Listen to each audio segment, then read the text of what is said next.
আমরা কিন্তু এমন একটা সময়ে বাস করছি যেখানে জানেন তো পৃথিবীর এক কোণের কোনো ঘটনা অন্য কোণের মানুষের জীবনকে সরাসরি প্রভাবিত করে। আর আন্তর্জাতিক ব্যবসা এটা এখন আর শুধু বিশাল বিশাল সব কোম্পানির ব্যাপার নেই, এটা আমাদের প্রতিদিনের জীবনেরই একটা অংশ হয়ে গেছে। চলুন আজ আমরা এই বিশাল বিশ্ববাজারের ভেতরে একটু ঢু মেরে আসি আর দেখি কিভাবে বিভিন্ন দেশ আর কোম্পানিগুলো একসাথে মিলে কাজ করছে। একটা সময় ছিল যখন প্রত্যেকটা দেশ ছিল বলতে পারেন একটা আলাদা আলাদা দ্বীপের মতো। নিজেদের অর্থনীতি নিয়েই তারা মোটামুটি স্বয়ংসম্পূর্ণ ছিল। কিন্তু এখন আর সেই দিন নেই। এখন সেই দ্বীপগুলো যেন জুড়ে গিয়ে একটা বিশাল মহাদেশ তৈরি করেছে, যেখানে প্রত্যেকটা দেশের অর্থনীতি ভীষণভাবে একে অপরের উপর নির্ভরশীল, মানে ইন্টারকানেক্টেড। আচ্ছা, কখনো কি মাথায় এসেছে যে কোনো দেশ কেন তার যা যা লাগে তার সবকিছু নিজে বানিয়ে নেয় না? আসলে কারণটা খুব সহজ। প্রত্যেকটা দেশেরই কিছু না কিছু বিষয়ে বিশেষত্ব আছে, আবার কিছু দুর্বলতাও আছে। ধরুন, কোনো দেশ টেকনোলজিতে সেরা, তো কোনো দেশ আবার কৃষিকাজে। আর ঠিক এই জায়গাটাতেই কিন্তু আন্তর্জাতিক ব্যবসার আসল মজাটা, বা বলা যায় আসল জাদুটা লুকিয়ে আছে, একে অপরের শক্তিটাকে কাজে লাগানো। একবার শুধু ভাবুন, এই যে বাংলাদেশে তৈরি একটা শার্ট, সেটা হয়তো এখন ইউরোপের কোনো এক দোকানে ঝুলছে। আবার আমরা যে গাড়িটা চালাই বা যে কম্পিউটারটা ব্যবহার করি, সেটা হয়তো জার্মানি বা চীন থেকে এসেছে। এই যে একটা নিরবচ্ছিন্ন আদান প্রদান চলছে, এটাই কিন্তু পুরো বিশ্ব অর্থনীতিকে দিনরাত সচল রেখেছে। তো এই যে পুরো দুনিয়াটা একটা বাজারের মতো হয়ে যাচ্ছে, এর পেছনের মূল চালিকা শক্তিটা কি? ওটারই একটা গালভরা নাম আছে, বিশ্বায়ন বা গ্লোবালাইজেশন। এর ফলে কিন্তু পুঁজি, টেকনোলজি, এমনকি সংস্কৃতিও এক দেশ থেকে আরেক দেশে খুব সহজে চলে যাচ্ছে। ভৌগোলিক যে বর্ডার, সেটা এখন অনেকটাই যেন অদৃশ্য হয়ে গেছে।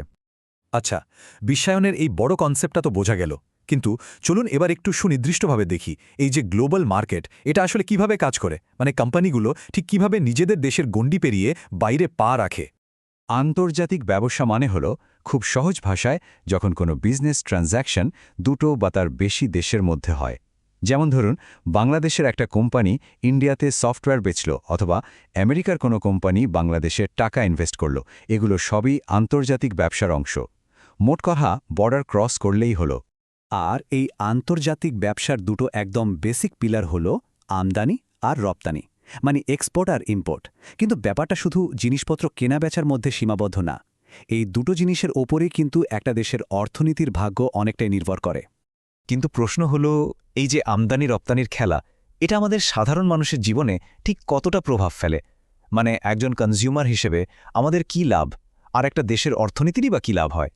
চলুন এই বিষয়টাই একটু ভেঙে দেখা যাক। ভাবুন তো, আন্তর্জাতিক ব্যবসা না থাকলে কি আমরা এত সহজে জাপানের একটা হাইটেক ফোন কম দামে পেতাম? বা ধরুন, ব্রাজিলের সেই ফ্লেভারফুল কফিটা? একদমই না। আর শুধু জিনিসপত্রই না, এই ব্যবসা যত বাড়ে তত কিন্তু নতুন নতুন কাজের সুযোগও তৈরি হয়। এটা তো গেল মুদ্রার এক পিঠ। এবার যদি অন্য পিঠটা দেখি, মানে উৎপাদনকারীদের দিক থেকে, তাদের জন্য তো আন্তর্জাতিক বাজার মানে একটা বিশাল সুযোগের দরজা খুলে যাওয়া। তারা শুধু নিজেদের দেশের মার্কেটে আটকে না থেকে সারা বিশ্বের কাছে তাদের প্রোডাক্ট পৌঁছে দিতে পারে। এতে কি হয়, তাদের ব্যবসার ঝুঁকি কমে আর লাভও বাড়ে।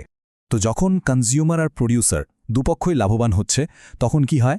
তখন পুরো দেশের অর্থনীতিটাই একটা শক্তিশালী ইঞ্জিনের মতো স্পিডে এগোতে থাকে। এই স্লাইডের সংখ্যাগুলোর দিকে একটু তাকান। এখানে পরিষ্কার দেখা যাচ্ছে বাংলাদেশের রপ্তানি আয় কিভাবে মাত্র 4 বছরের মধ্যে $30,000 মিলিয়ন থেকে লাভ দিয়ে $36,000 মিলিয়ন ছাড়িয়ে গেছে। এই যে এতগুলো ফরেন কারেন্সি দেশে আসছে, এটাই তো দেশের উন্নয়নের জন্য জ্বালানির মতো কাজ করে। আচ্ছা, একটা লোকাল বিজনেস কিভাবে একটা গ্লোবাল ব্র্যান্ড হয়ে ওঠে, এর জন্য কিন্তু বেশ কিছু পরীক্ষিত স্ট্র্যাটেজি আছে। চলুন বিশ্ববাজারে ঢোকার সেই প্রধান রাস্তাগুলো কি সেটা একটু জেনে নেওয়া যাক। দেখুন, সবচেয়ে সহজ আর কমন উপায়টা হলো ইম্পোর্ট এক্সপোর্ট দিয়ে শুরু করা। এর পরের ধাপে আসে লাইসেন্সিং বা ফ্র্যাঞ্চাইজিংয়ের মতো কন্ট্রাকচুয়াল ব্যাপারগুলো। আর সবচেয়ে বড় আর জটিল পদ্ধতিটা হলো সরাসরি ফরেন ইনভেস্টমেন্ট করা। ব্যাপারটা বুঝতে একটা সহজ উদাহরণ দেই। ধরুন ডিজনির কথা। ওরা কি করে?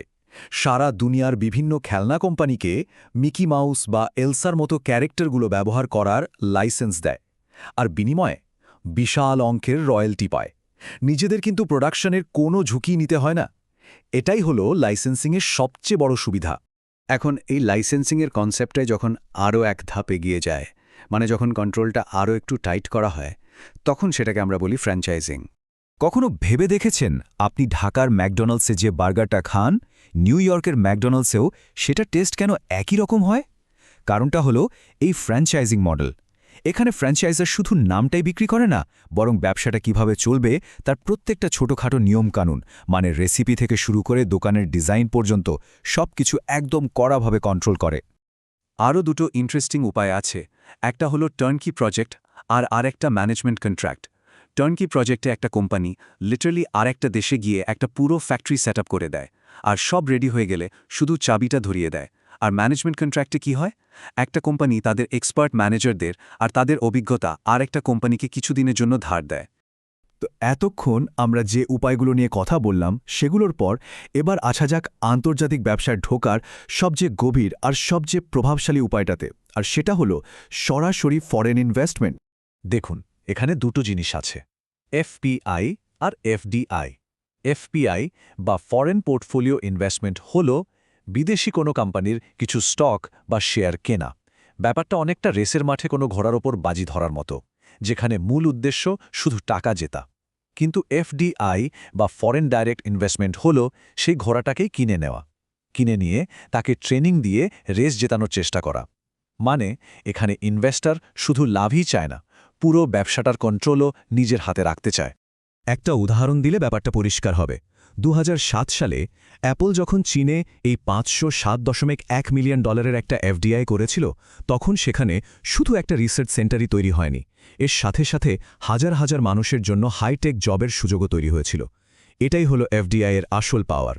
আসলে একটা দেশের জন্য এই এফডিআই অনেকটা একটা গুপ্তধনের মতো, কারণ এটা শুধু টাকা নিয়ে আসে না, এর সাথে সাথে নিয়ে আসে advance technology, world class management skill আর প্রচুর নতুন চাকরি। সব মিলিয়ে এটা একটা দেশের অর্থনীতির চেহারাটাই পাল্টে দিতে পারে। শেষ করার আগে একটা কথা ভাবুন, আমরা এখন এমন একটা দুনিয়ায় আছি যেখানে একটা স্মার্টফোন হয়তো ডিজাইন হয় ক্যালিফোর্নিয়ায়, তার চিপ তৈরি হয় কোরিয়ায়, আর অ্যাসেম্বল করা হয় চীনে। এই যে একটা জটিল সাপ্লাই চেন, এই বিশ্বায়নের খেলায় আমরা যে সুবিধাগুলো পাচ্ছি, তার জন্য আমাদের আসল মূল্যটা ঠিক কতটা দিতে হচ্ছে? এই প্রশ্নটাই হয়তো সবার ভাবার জন্য রেখে গেলাম।